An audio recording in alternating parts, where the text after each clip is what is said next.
Почитувани гледачи, добро дојдовте во вториот дневник на телеканал А1. На почетокот најава на дел од содржините кои следуваат.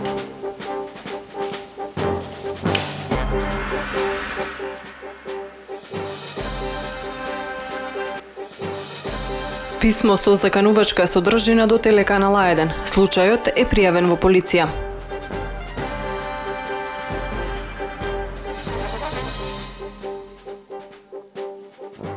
Љубителите на риболовот повторно може да ловат во Дојранско езеро. Заврши забраната за риболов.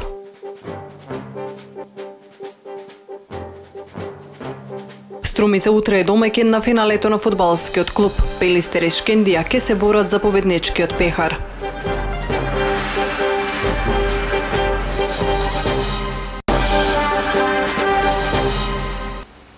Мандатот на советниците во општините истече на 24 март 2017 година, а на градоначалниците може да им трае до 31 декември 2017 година.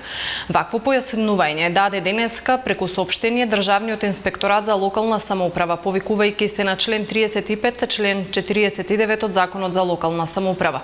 Како што наведуваат во соопштението, мандатот на советниците во општините согласно член 35 став 1 од Законот за локална самоуправа е 4 години и тој со оглед на последните локални избори кои се одржани на 24 март 2013 година и со истечен мандат од 24 март 2017 година.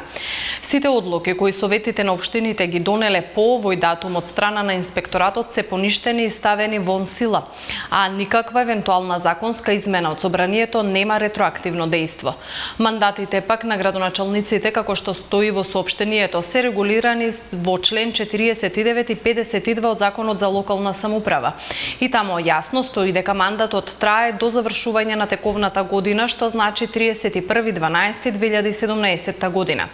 Со оглед на изминатиот мандат на советите, градоначалниците извршуваат техничка функција, но во никој случај не смеат да прекинат со функционирањето на општината, а во случај да не ги извршуваат законските обврски, ќе бидат соочени со законски санкции, укажува инспекторатот. Државниот инспекторат за локална самоуправа, како надлежна државна институција која ја следи законитоста на единиците на локалната самоуправа, истакнува дека во соопштението изнесените толкувања деновиве за мандатите на советниците и градоначалниците се произволни и несериозни со цел свесно манипулирање на граѓаните. Чудно е како инспекторатот не беше консултиран ниту пак учествуваше во некоја од јавните дебати организирани од ЗЕЛС, каде очигледно се носеа произволни заклучоци со партиски интереси без законска основа, а што е најтрагично, со криење на вистината од граѓаните, лицитирајќи со датуми на мандати и поистоветувајќи ги советниците и градоначалниците, што е апсолутно незаконско, велат од инспекторатот, од каде апелираат да не се манипулира со локалната самоуправа и да не се даваат изјави кои не се од овластена државна институција. Председателот на ВМРО ДПМН Никола Груевски денеска ја повтори заложбата заедно со локалните избори да се одржат и предвремени парламентарни избори на кои, како што истакна, ВМРО ДПМН ќе биде победничка партија.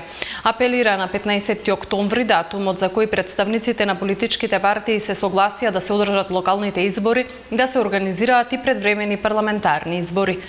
Представниците на политичките партии се договорени локалните избори да се одржат на 15 октомври годинава. Се надевам дека СДСМ овој пат нема да промени и отстапи нешто како што тоа знаеше да го прави често во минатото, кога ќе видат дека губат, па да пролонгираат и да бараат и алиби.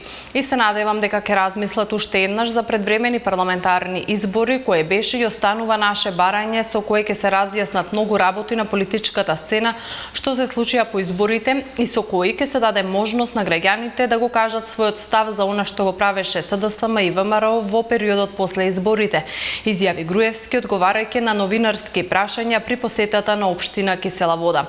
Верувам, додаде, дека работите ќе се одвиваат во добар правец. 15 октомври е најблизок рок што СДСМ можеше да го прифати во разговорите и се надевам дека ВМРО ДПМН како победничка партија на овие парламентарни избори ќе излезе повторно како победничка на локалните, рече Груевски. Граѓаните и домашната и меѓународната јавност очекуваат од Ѓорѓе Иванов да престане да ги поддржува деструктивните политики на Груевски со работниците и да постапи според граѓанските и државните интереси, се вели во денешното соопштение од СДСМ. Повикуваат политичарите во ВМРО ДПМН да се постават конструктивно, партијата да престане со, како што се вели во соопштението, приземните политики на задоволување лични интереси на поединци и конечно да докажат одговорност кон граѓаните и државата. Според СДСМ, согласно деловникот, уставот и законите е избран новиот собранински претседател. Согласно уставот, деловникот и законите ќе биде избрана и новата реформска влада, стои во соопштението од СДСМ.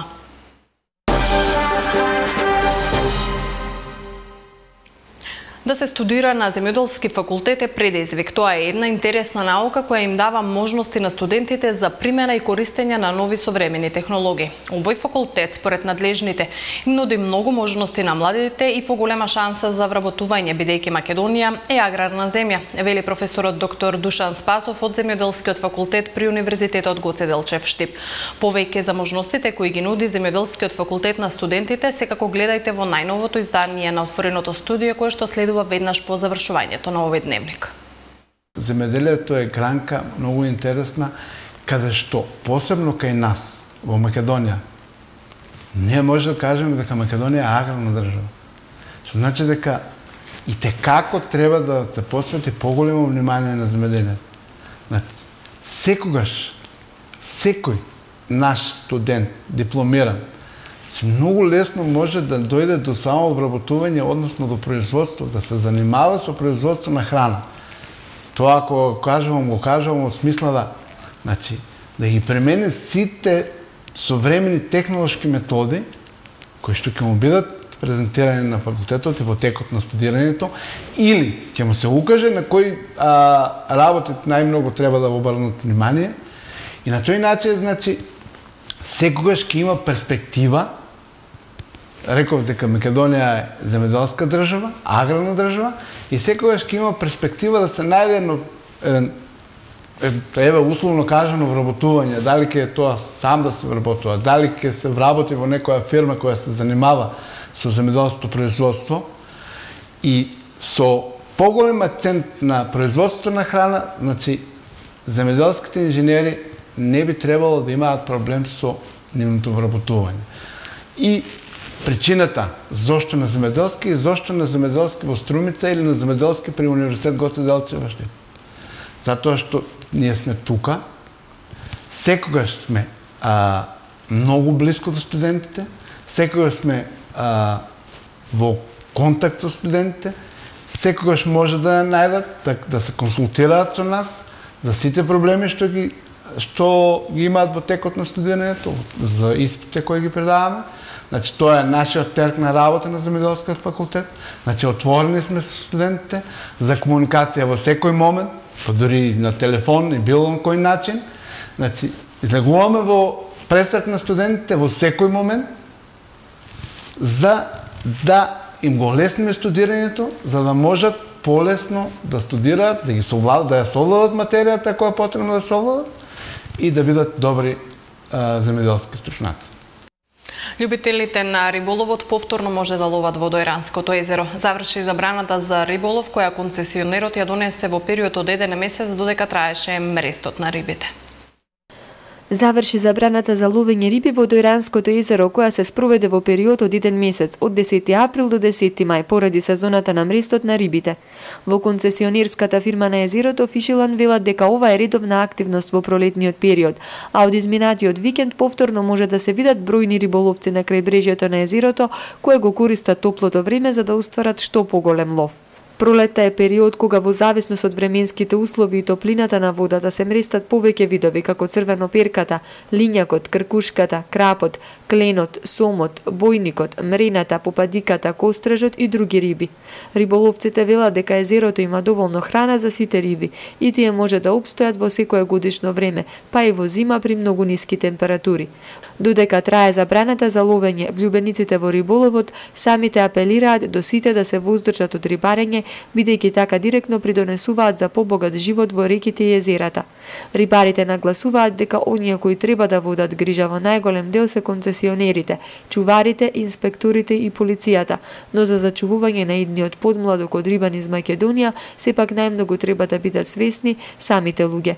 Во Фишилан велат дека според кривичниот законник ловењето во период на мрест се казнува со кривична пријава како и парично со казни кои се движат и до 1000 евра. Забраната е подеднаква како за спортскиот, така и за стопанскиот риболов.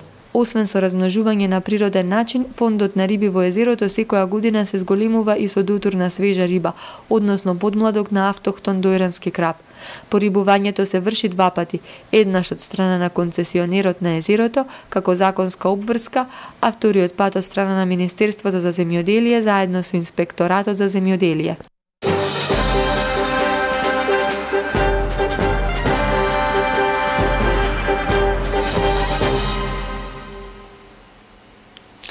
Вечерва на домашен терен, ракометниот клуб Радовиш ке игра против ракометниот клуб Вардар во рамките на четвртфиналите од Купот на Македонија. Од ракометниот клуб Радовиш истакнаа дека се подготвени да се соочат со најдобрата екипа на Балканот и дека се среќни што ќе играат рамо до рамо со најдобрите. Вечерва во 19 часот во рамките на четвртфиналите од Купот на Македонија, ракометниот клуб Вардар гостува во Радовиш. Надпреварот ќе се одржи во спортскиот рекреативен центар 25 мај. Како што истакна тренерот на ракометниот клуб Радовиш Љупче Мијалов, очекуваат да ја наполнат салата и да уживаат во надпреварот. Тој истакна дека нивната екипа е подготвена и со нетрпение го очекува овој надпревар. Нашата екипа е подготвена и мотивирана, а пред се затоа што ни доаѓа еден европски гигант со едни звучни имиња, со еден селектор на македонска репрезентација како тренер на екипата на Вардар. Така да сите сме мотивирани, со нетрпение го очекуваме надпреварот. И мене како тренер е најважно што моите играчи ќе бидат рамо до рамо со таква екипа и ќе се трудиме максимално да пружиме отпор. Како што истакна капитенот на клубот Александар Долдуров, подготвени се да се соочат со шампионот на СЕХА лигата и учесникот на овогодинешниот Final Four во ракомет. Сушно да се троши зборови за квалитетите на екипата на Вардар. Ние играчите треба да својот максимум и се надеваме дека ќе биде еден одличен ракометен празник во Радовиш и повикува сите любители на спортот, не само на ракомето, да дојдат да проследат овој напред.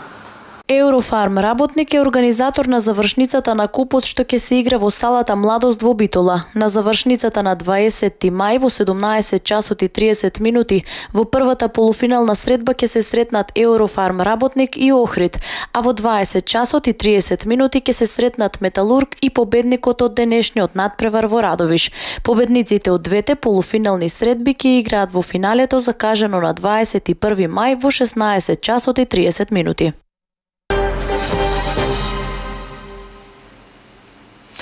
А утре во Струмица Пелистер и Шкендија ќе се борат за трофејот на фудбалскиот куп на Македонија. Еве ги очекувањата. То ми е, знаете, седма држава која работим. Јас сум пореклом стар југословен од Призрен, али ето 30 години живеем во Турција, играх 5 години таму во Турција и сега работим и живим таму во Турција и Македонија ми е седма држава која работим и имам до сега 2 одиграна финале купа. У Българија со Пирин Благоевград против Литекс и у Албанија со един малки одбор Бюлис Балш стигнахме да играеме финале купата у Албанија. То ми е трето финале и се надавам да ćemo ова година да и печелиме, да добиеме купата без обзира што имаме един противник, много силен противник. Шкендија не треба да се говори, кој е бранител на купата на Македонија.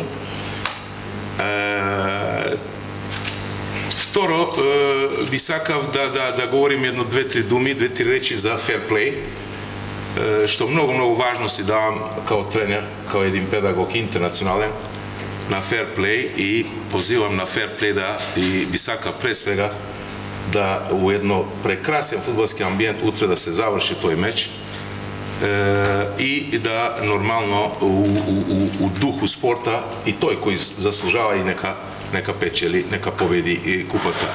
Čuveno je, ako samo da vas podsjećam, Cezarovo, zapravo Juvenalovo parola za sporta panem circenses et amor, što bi na makedonski značilo narodu ljubov, igri i hljeb.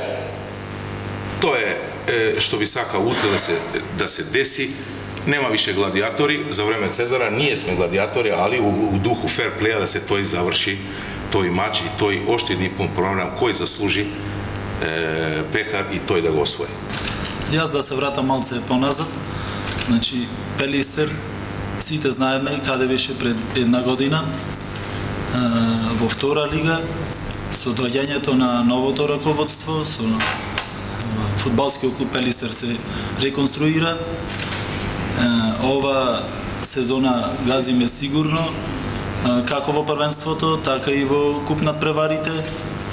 Стигнавме до финале, 4-то место сме на табелата.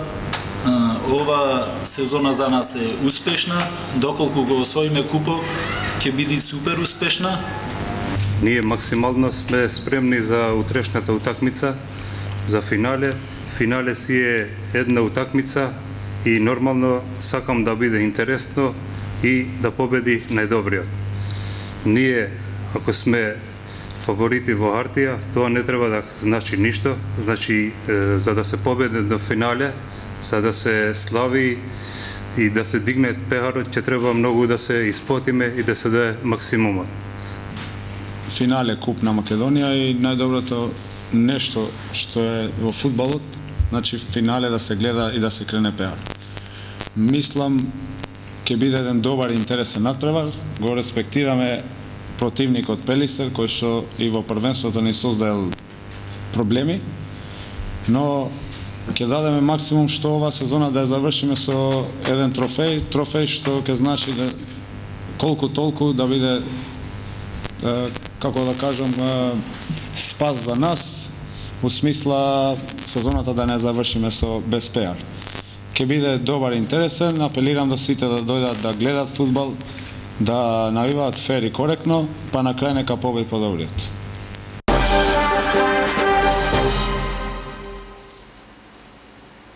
Повеќе од 20 фотографии на тема од Преспанскиот регион синоќа во Гевгелија беа представени на изложбата насловена "Убавината ја живееме" на македонскиот фотограф Љупчо Илиевски.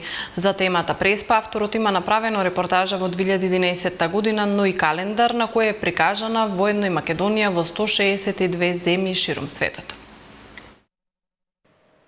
Убавината ја живееме, минуваме низ неа, покрај неа, застануваме до неа. Ама сепак некој треба да ни ја покаже за да ја видиме. Тоа го прават фотографиите на Љупчо Илиевски. Ни ги отвораат очите, ни покажуваат што има во Преспа. Вака започна отварањето на изложбата на македонскиот фотограф Љупчо Илиевски, кој се одржа синоќа во уметничката галерија Аман во Гевгелија. Повеќе од 20 фотографии на тема од Преспанскиот регион беа представени на изложбата насловена "Убавината ја живееме". Овој проект морам да ви кажам дека го побара UNDP да го изработам за престижното списание National Geography. Се нафатив лесно, ама изработив тешко. Многу е далеко од Скопје, многу убавини има во неа напластени. Значи, Преспа изобилува со своите убавини, за жал делува малку како заспана убавица и на сите ни отпад.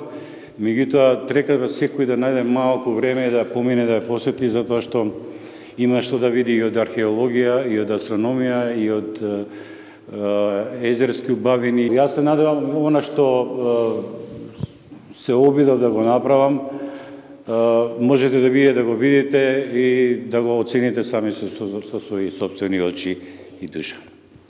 За авторот се бројни самостојни изложби, меѓу кои е и добро познатата изложба за мегалитската обсерваторија Кокино. За темата Преспа авторот има направено репортажа во 2011 година, но и календар на која е прикажана воедно и Македонија во 162 земји ширум светот.